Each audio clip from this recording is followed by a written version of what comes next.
Jon Moxley and the BCC saved last night's episode of AEW Dynamite. Welcome to Allison Analysis. I'm Ben Allison and I've analysed last night's episode of AEW Dynamite, and here are my 5 key findings. In at number 5, Sammy is starting to win back the fans. It's hard to pinpoint exactly where it went wrong for Samu Kavara in AEW, but at some point, fans just stopped caring about him. And it's not like they turned on him really, it's just they just completely stopped caring. Radio silence when he'd come out. And when he came out for his match last night against Ricochet, unfortunately it was the same. But bit by bit, throughout the match, he started to win back the audience. They started to react to him a lot more. And yes, it did take diving off of the stage, well, the thing above the stage, whatever you want to call it. But the fact is, by the end of the match, a lot of fans were chanting his name. Realistically, it probably is a long road back for Samu Kavara in AEW, but he has got so much potential, and he is still so young as well. So I'm really hopeful that it does work out. But I do think this might be his last chance for now in AEW. If he can't resonate with the fans and get them caring for him once again, I think he might need a change of scenery. In at number 4, you can have too much of a good thing. We had a phenomenal Casino Gauntlet match at AEW All In just a few weeks ago, so why are we having another one now? The Casino Gauntlet match type was such a genius idea by AEW, and yes, other promotions have done similar things before, but still, I really like how they've been doing it.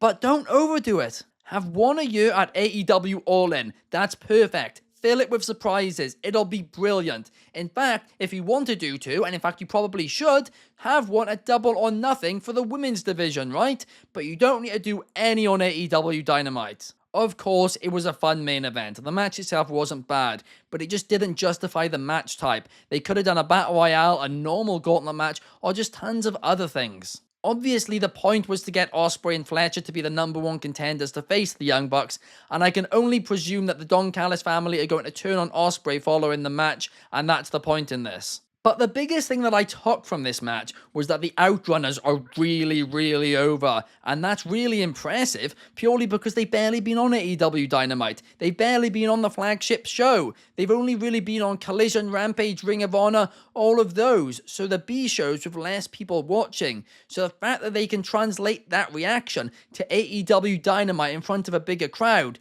that is absolutely terrific and shows, hey, there's clearly something there. At 3, Nigel McGuinness is finally getting Bryan Danielson. Since Nigel McGuinness joined AEW, every week he's been building up this feud against Bryan Danielson on commentary. Meanwhile, Bryan Danielson's basically never acknowledged it. But all his hard work is finally paying off because the match is going to happen and I'm really happy for him. The two have so much history together in Ring of Honor, and I genuinely do think Nigel McGuinness in real life is a little bit jealous of Danielson and really does feel that he should have deserved some of the opportunities which Danielson got. I mean, I do fear, and not even fear, I predict that this story is going to be Nigel McGuinness calling out Danielson every week until we get to Grand Slam. Then we go to Grand Slam and then Danielson magically appears, he's better, they have the match and Danielson wins and that's it.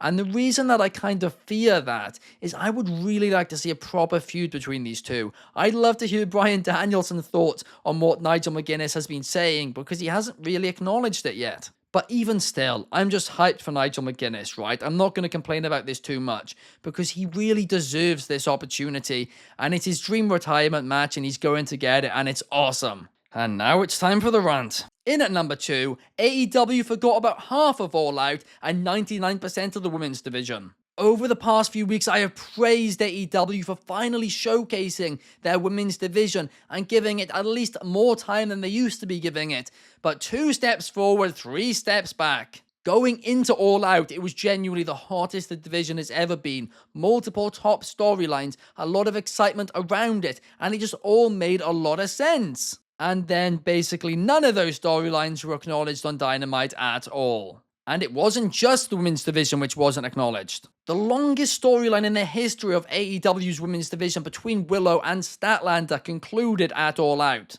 But apart from a 15-second video package with no commentary or analysis, it wasn't even acknowledged on Dynamite. One of AEW's biggest stars, MJF, was brutally taken out by Daniel Garcia at AEW All Out. But guess what? It wasn't acknowledged on Dynamite at all. And one of AEW's biggest draws, Mercedes Moné successfully defended her championship at AEW All Out against the former AEW Women's Champion. But guess what?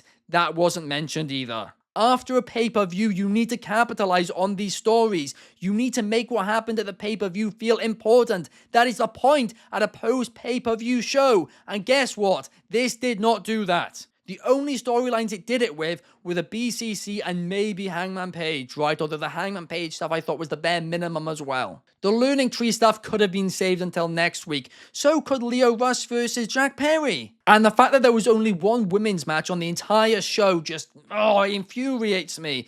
Nia Division is better than that. They have a stacked women's division at this point. I mean, I just don't get it. It frustrates me. They deserve more than 1/12 of the show, which was, by the way, what they had. But on a more positive note, in at number 1, I love this new version of the BCC. I won't lie, I struggled to care about the faction for a couple of years now. They felt stagnant. But this change was exactly what the faction needed. A faction in AEW trying to take out the egos, trying to take out the sports entertainers. It makes so much sense. It's perfect. They're trying to bring it back to the original vision. It makes sense. And the addition of Pac is just such a brilliant idea as well because he fits in there so perfectly. And Moxley's acting, his performances so far have been exceptional. And the segment with Darby last night had me hooked in from the start. And I get it. Some people aren't happy that Darby just offered him his title shot. An opportunity to win his title shot.